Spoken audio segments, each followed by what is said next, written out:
All right, today we're going to be learning something called line weights. What is line weights? Line weight is when you're drawing a line and there's a different variation on the line work. It's for drawing, penciling, for inking, calligraphy, and things like that. So let me tell you a little bit about me first. My name is Walden Wong, comic book artist from Marvel and DC. You can check out my work on my website. It's waldenwongart.com.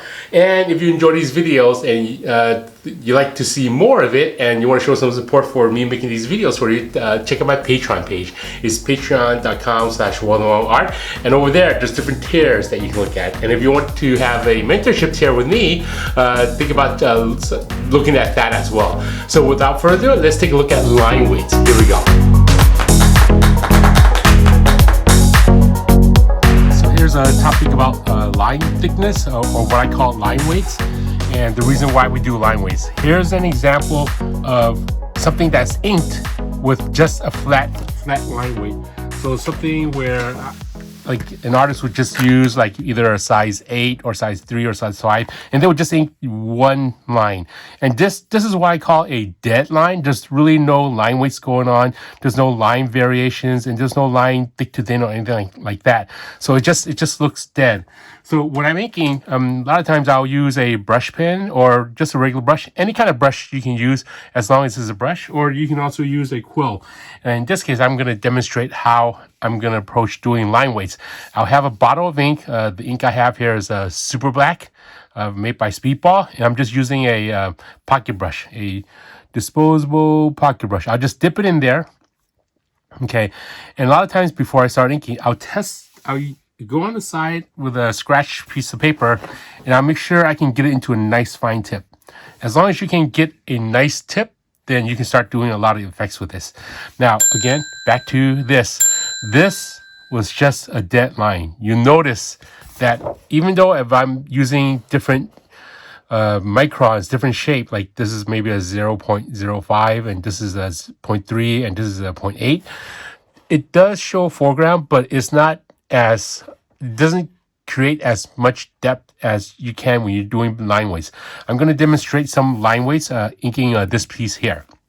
So this is a piece that was printed off of a blue line, and right here I'll slowly start inking lines like this, okay, like that. And then as I'm inking, I'll bounce the line weights around, some areas thicker and in some areas thinner. Okay, you notice that I'll also like making some of the lines sharper and thin. Most of the times when I'm inking, I'll like to taper off the lines like that. And for the most part, a good rule of thumb is that the sun is always coming from up here. And because the sun is coming from the sky, the bottom portion of, like, for example, this person's arm is going to be a little bit thicker. So I'm going to ink this piece. I'll taper this off like that. And then on the bottom part, I'll ink this thicker, and I'll bounce the line weights around. The more you bounce the line weight around, the more that artwork is going to have depth into it. It's going to make a 2D image look like a 3D image. So the majority of the time we do line weights is when we're doing the holding lines. Holding lines is the outside of the character, like for example, around here, around here. So right here, I'll bounce the line away around. You notice that I'll go thin, and I'll go thick, and I'll go thin again. I'll start with a thin line, I'll make it beefy, and I'll make it thin. And then here, I'll start thin, and I'll push down again, okay? Right here, I'll do this again. Right over here, I'll go thick, and I'll whip the brush like that, okay? So right here, thick, thin. See, now we have variation on the line weight, okay? Right here, I'm going to ink some of this line. I'm going to go thicker on the bottom because it's heavier down there, and we're going to go all the way up here, and then it's thinner. So I'll press down on the brush, and as I'm gliding up, I'll lightly ease up on the brush. Okay, it's much better than a flat line that's just a dead flat line. Okay, now I'm going to do some line weights on these flat lines and show you what a difference having line weights can make into an object to pop out in the foreground. So right here, I'm just going to ink on top of it, thicker here and thinner, thicker and then thinner. Just that one stroke alone makes a big difference in the variation of the line. Okay, makes the artwork much better. Okay, like this arm over here is just a flat arm, but once I start bouncing that line weight around, it just looks so much more 3D in depth. Okay, right here, like her dress is just a dead line. It's really hard to tell what's going on, but once I bounce that line around, it just looks so much better. Now I'm going to demonstrate a few more lines over here. I'll start thin. The best way I can explain when you're inking lines is you want to start with a brush and press down into it to get those thick variations. You want to ink very lightly. You don't always want to press down. A lot of people, when they're drawing, they're so used to drawing in pencil that they're always pressing down very hard. With inking, it's not just drawing the lines, it's also controlling how much pressure you're pushing into the brush and how much pressure you're easing up. So that is very important.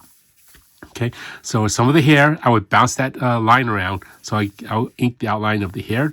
So here I'll go thicker and thin, and I go thicker around there. Okay, some of the face, I'm going to ink this part like that. Thicker on the bottom, because that's where usually the light's not going to show. I'll bounce the face around. As I get up to here, I get thin, and right here, I get a little bit thicker. Okay, see that? I'm going to hold this closer to the screen. See that line weight going on?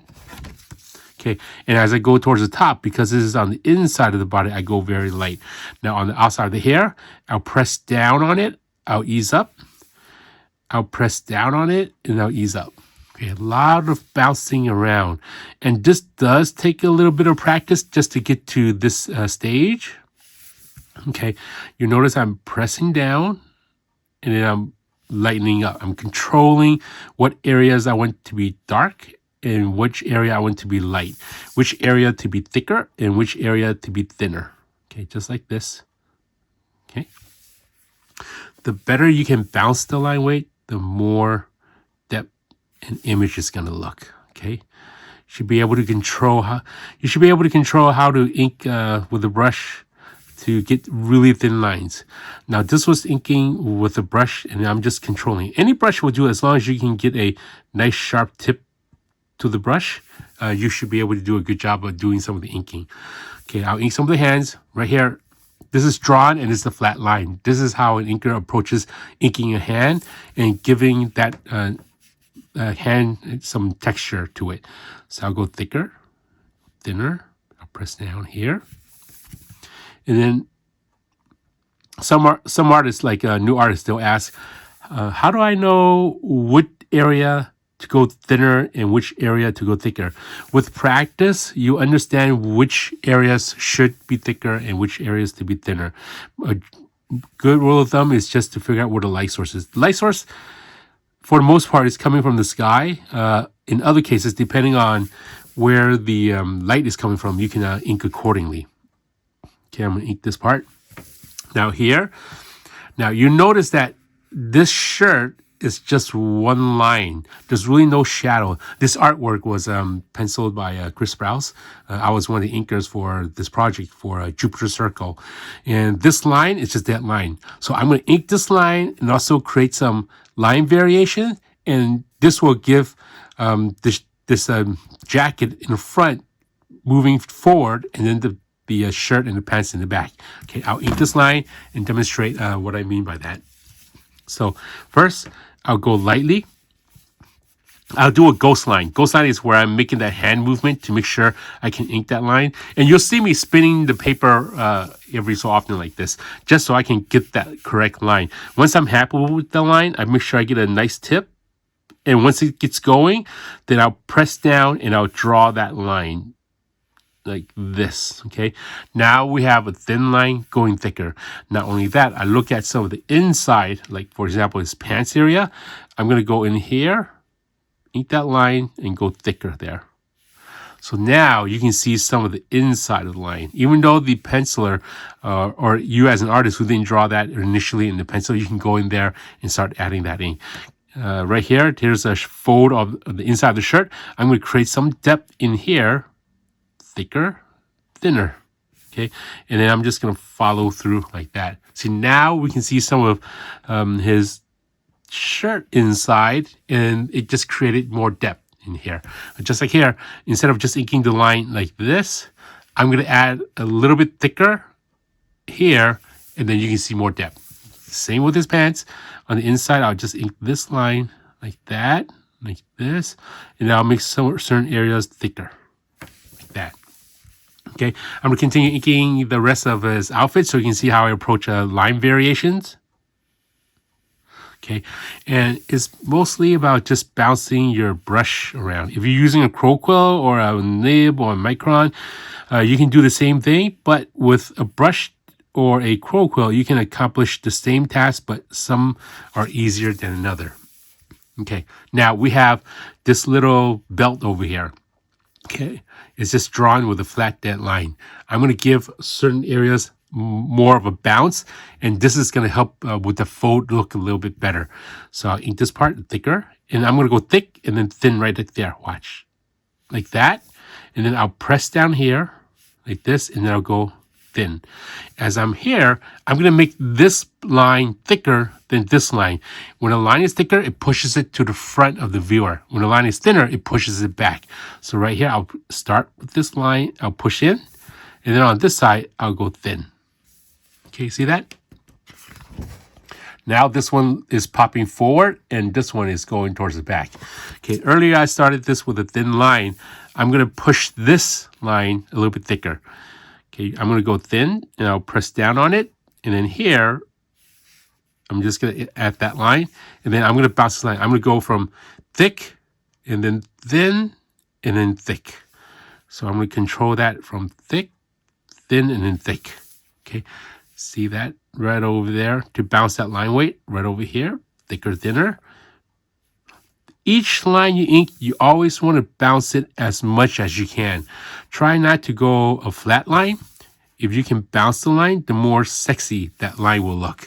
Okay, I'm going to make this line thicker, and then very thin here, and then thicker here. So right here, thin, I'll press in, and then on this side, I just connect this. Okay, I want this side to be thicker, and I'm going to make this side thinner. There. Okay, now compare what I've inked on this figure here with the dead line figures right over there. Okay, you can tell there's a big difference in the art. Okay, I'm going to demonstrate a little bit more. So right here, we're going to imagine the light source is coming from up here. I'll press down here.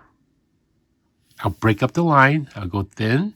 Okay, I'm going to zoom in a little bit so you all can see a little bit better. Right here, I'm going to go here, and I'm going to press that line. See, that just gives it more of a chest area. Okay, right here, I'm going to go thick and then whip it in there.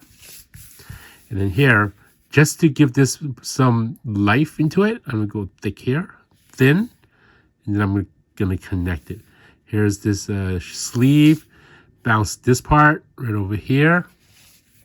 Okay, I'll go thicker, and I'll bounce that line. See? And majority of the time when you're inking, it's really an artist's choice of which area you want to bounce thicker and which area you want to bounce lighter. See this part, I see this fold, and I see in my head, I see how this can be a really nice line. So this art was drawn with no blacks. It was just line work. So I'm going to go in here, and I'm going to press down into it. And then right now you have that nice fold on that on his shirt right over there. So right here I'm going to go here, go thicker, and thin. Okay, right here it's just a little blob there. I'm just going to press that in there, and then make that look like it's part of the folding on his clothes. Same thing, go thick, like that. Give some depth into the work, and go thin like that. Okay, it's just so much nicer having line weights compared to dead lines right there. Okay, so here I'm going to press down. And a good way to practice this is practice how to draw lines. I'm going to demonstrate. Practice how to draw thin lines and then go into thick. Okay, the more you can control that line, the more you have control of your tools. Okay, not only should you be able to go from thin to thick to thin, a good, nice way is to go from thick to thin and then back to thick. these are nice ways to practice practicing your line variations. Okay, it's all it is just drawing the line, controlling where you want to move the line, and also controlling how much pressure you push down and how light to ease up. Okay, right over here, just control it how you like the lines to be. And that's line weights in a nutshell. Just push those lines. So when we take one more look, the line weights thick to thin, line variations. When you're inking, you can also add in shadows. Some areas can be thicker, in some areas lighter, for example right here. And the thicker you put lines, the easier it is. If you use a micron, sometimes you just have to build up on a line. You draw one line and then you're going to go back and add more line weights to it. And this is what I'm doing with the brush. Okay.